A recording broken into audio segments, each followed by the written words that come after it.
taorian'ny fanatriany ny fivorimbe fahatelopolo ny vondrona afrikanina dia nitafa tamin'ny mpanao gazety ny filohan'ny repoblika Ery Rajaonarimampianina fotoana izay nanambaran'ny filoha malagasy ny toeran'ny Madagasikara manoloana ireo paikady eo anivon'ny vondrona afrikanina.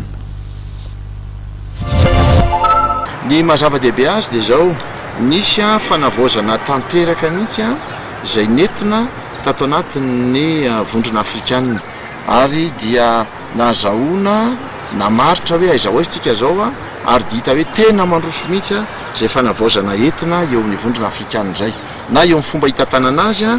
indrindrindrindra eo amin'ny fomba amatsiana azy arabola tena niezaka mihitsy zany ny vondrona afrikanina hoe okizay ny fehikinan-doha amin'ireo tany vavety ireo tany ivelany na européanina izy na ivelan'izany izy satria dia tsy havitana asa foana le izy ary lasa voatery mametraka ihany koa le antsoina hoe fahaleovatena ara-politika ny vondrona afrikanina zay zavatra izay ka dia mandroso le izy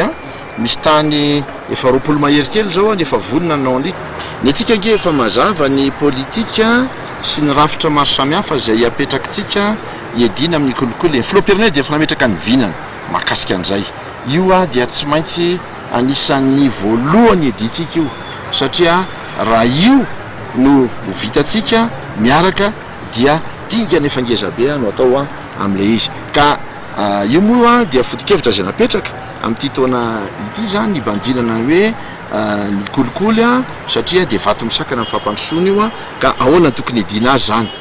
dia misy le foto-kevitra lehibe rehefa jerena le foto-kevitra lehibe zay mipetraka atao sy mitariana atao dia tsy misy fakaiza amin'izay efa napetraka tsika tamin'ny Madagasikara hatramin'izay le izy